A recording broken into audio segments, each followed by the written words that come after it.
Welcome to the channel. Please subscribe if you like stories about the ancient world.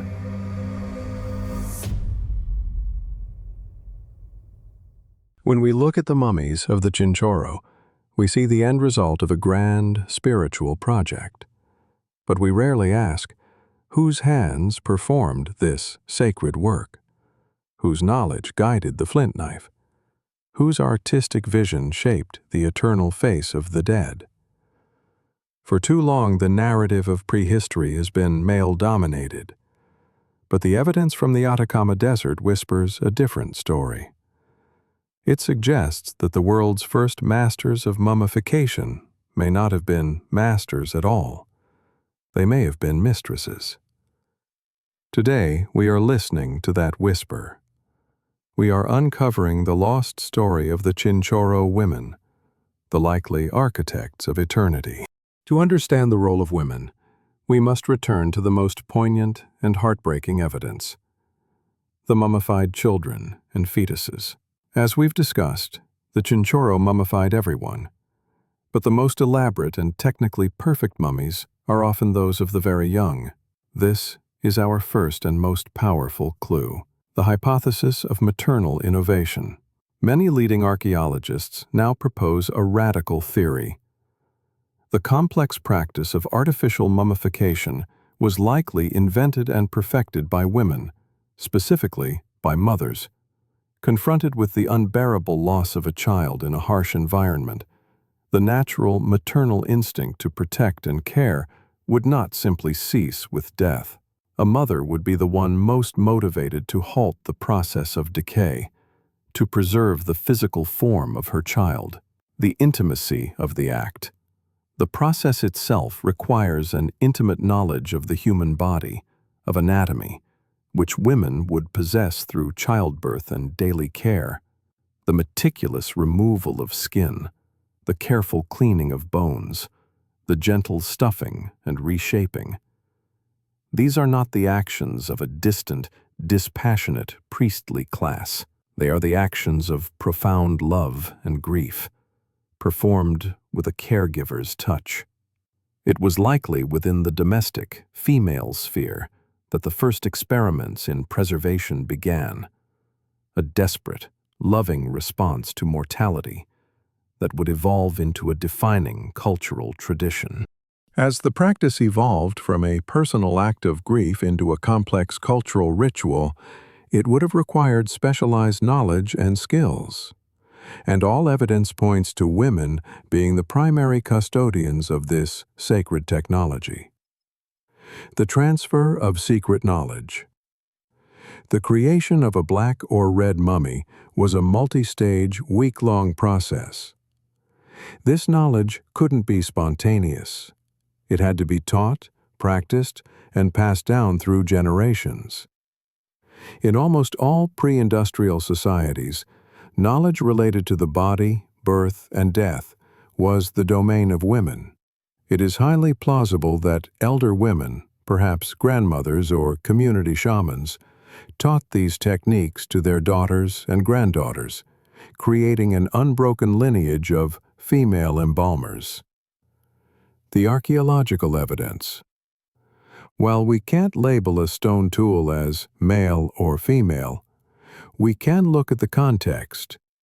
The tools of mummification, fine stone scrapers, bone awls, needles, are the same tools used in the daily domestic activities often associated with women, such as processing skins for clothing and sewing. Furthermore, the artistic skills seen in the application of wigs, the modeling of clay faces, and the symbolic use of color reflects a deep, ritualistic artistry that was likely nurtured and controlled within the female sphere of the society. They weren't just technicians. They were the first mortuary artists and theologians of the Andes. If women held such crucial ritual power, what does that tell us about their overall status in Chinchorro society? The evidence from their graves paints a picture of remarkable gender equity, especially when compared to later, more hierarchical civilizations. Democratic death. The most telling fact is that both men and women, and even children, received the same elaborate mortuary treatment. This suggests that social value was not determined by gender or physical prowess in hunting. A person's worth was inherent. In a society where everyone, regardless of sex, is granted the ultimate honor of artificial mummification, it is logical to assume that everyone also held significant value in daily life. Economic contributors.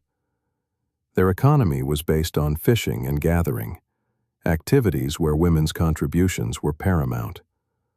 While men may have hunted sea lions offshore, the daily, reliable procurement of shellfish, a staple of their diet, was likely largely done by women. This consistent and critical contribution to the food supply would have given them economic leverage and respect. A society of complementary roles. The Chinchorro world was likely not a matriarchy, but rather a society with complementary gender roles, where women's roles as life-givers, food gatherers, and now, as guardians of death and memory, placed them at the very heart of the community's spiritual and physical well-being. They were the bridge between the world of the living and the world of the ancestors. For millennia, the Chinchorro women have been silent, their stories hidden behind the clay masks they themselves may have fashioned. But by rereading the archaeological evidence with a curious and open mind, we can begin to hear their voices. We can see them not as passive subjects of history, but as active, powerful agents of cultural creation. They were the first to confront the mystery of death with the power of love and art. They were the scientists who developed a revolutionary technology of preservation. They were the artists who sculpted eternity. They were the priestesses who mediated between the seen and the unseen worlds. The legacy of the Chinchorro is not just about the what of mummification, but the who. By restoring women to their central role in this story, we do more than correct a historical oversight. We honor the profound, often invisible labor of women that has always been the bedrock of human civilization. The Chinchorro teach us that at the very dawn of complex culture, women were not in the background. They were holding the flint knife. They were holding the brush. They were, quite literally, holding the power of life and death in their hands. Does this vision of a potentially more egalitarian ancient society change your perception of prehistory? Share your thoughts in the comments. If you believe in uncovering the lost stories of our past, help us continue this mission. Like, subscribe, and join us for the next chapter.